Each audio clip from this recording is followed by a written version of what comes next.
Hi. Mysterious Recaps here today. Explain Assemble, the making of Eternals movie. The film opens up with a text look over that clarifies a short history of Celestials and Eternals. The film alternates among over a significant time span, showing us everything the Eternals took part ever, including assisting them with propelling their innovation to the point people make the bomb that hit Hiroshima and the Conqueror's triumph through America, as well as every one of the times they safeguarded the world from the outsider beast hit the deviants, up until the 1500s, as they naturally suspected they had killed the remainder of them. Thena is the one that sparkles them all to part by assaulting the gathering. However, she doesn't kill anybody. The Prime Eternal, Ayok, offers to fix Thena's hardship at the expense of her recollections to forestall more assaults. However, Gilgamesh steps in and says he'll look after her. Druig results into a profound discourse about how he would really rather avoid remaining as an afterthought lines, while people butcher one another, so he takes a portion of the close by battling people and leaves. Gilgamesh and Thena go off and live in Australia together. Sprite and Cersei become mates during when Icarus leaves Cersei. Cersei begins dating Dane Whitman and educating at an elementary school. Kingo ventures to the far corners of the planet and ultimately turns into a famous Bollywood entertainer. In any event, going similar to claiming to be his own relatives inside a phony family, so he can continue to act. Druig begins a state in the Amazon. Phastos proceeds to carry on with his life by having a family. He has a spouse and a child. Macquarie has been living in their boat for a really long time. After the deviants begin assaulting again, Cersei, Icarus, and Sprite proceed to attempt to find their chief Ayok, who they view as dead, assaulted by a freak which currently has her abilities of recuperating and later becomes Crow. Ayok has a circle in her chest that permitted her to converse with the Celestial who made them. When Cersei observes the body, the sphere goes into her, permitting her to address the heavenly that made them. The group then, at that point, proceeds to gather Kingo while he's making a film. They utilize his personal luxury plane to travel the vast majority of the film, his valet following along to record a narrative. They travel to Australia to gather Gilgamesh and Thena, while there Cersei converses with the Celestial, again utilizing the circle. They then, at that point, figure out that the Divine sent the Eternals to safeguard a seed that was planted inside the earth. The seed develops into another Celestial insofar as the populace develops. The Celestial made deviants to kill hunters on planets with the goal that the shrewd populace would flourish. Yet, rather they developed and began chasing down everything. So the Celestial made the Eternals kill the deviants so the populace might develop. When the seed is finished developing, the rise starts obliterating the world, making another Celestial after the total annihilation of said planet.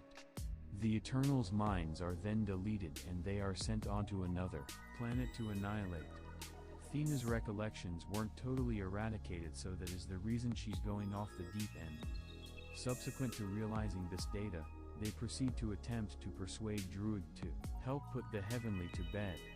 There is a battle scene with the deviants, as Crow eats Gilgamesh, then, at that point, turns out to be more humanoid. After some persuading, Druig says he can't do it single-handedly, and needs a machine worked by Phastos to try and contemplate conceivably doing that. So they generally go gather Phastos. Phastos isn't persuaded by the other Eternals that his better half is the one that persuaded him to help.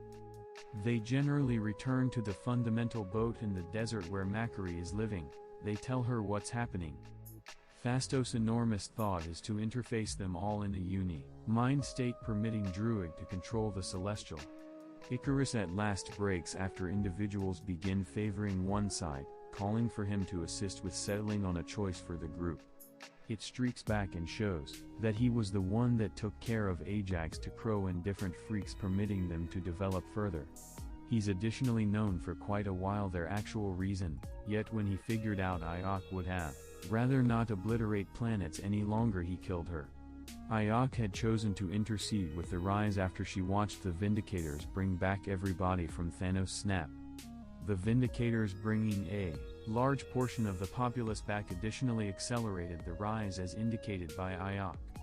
The gathering then, at that point, gets into a battle prompting Icarus and Sprite leaving together. Kingo leaves too in light of the fact that he concurs with Icarus, however doesn't have any desire to battle his companions.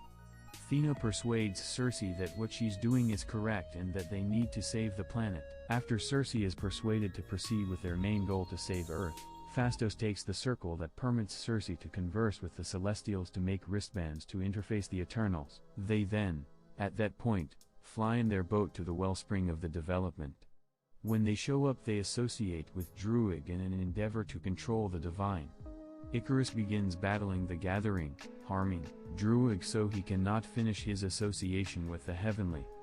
They then, at that point, conclude that it's best for Circe to utilize her powers to interface with the divine to kill it. While the others in the gathering divert Icarus, Crow comes in and stirs up some dust with Athena. Athena kills Crow and in doing as such recovers control of her recollections. Phastos and Macquarie are successful at standing their ground against Icarus. At one point Phastos has Icarus caught and unfit to utilize any of his powers, utilizing some sort of force-hosing gadget he made at the time. Circe endeavors to associate the divine, however, Sprite comes up and viciously betrays her with a blade. Druig then, at that point, appears unexpectedly and takes out Sprite with a stone. Circe associates with the heavenly and begins transforming it into stone. Icarus breaks free and attempts to stop her, however acknowledges he can't on the grounds that he cherishes her. Circe then reconnects to the heavenly, however this time with the assistance of the other Eternals, totally transforming it into stone.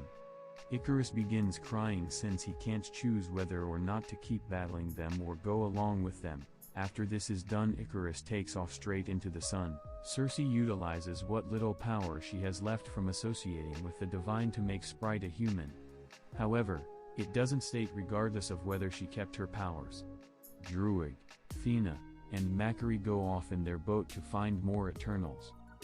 Dane pronounces his adoration for Circe and is going to uncover confidential about his family ancestry when she, alongside Phastos and Kingo, are remotely hauled into space by Arishem, who is disappointed with their conspiracy. However, chooses for spare humankind, assuming the Eternals' recollections show that people deserve living. He pledges to return for judgment prior to vanishing into a peculiarity, taking the threesome with him. Mid-credits scene, Athena, Macquarie and Druig are visited by the Eternal Eros, sibling of Thanos, and his associate Pip the Troll, who propositioned their organization.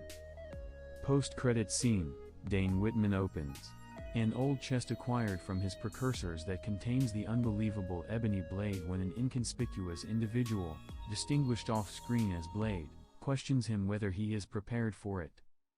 Thanks for watching.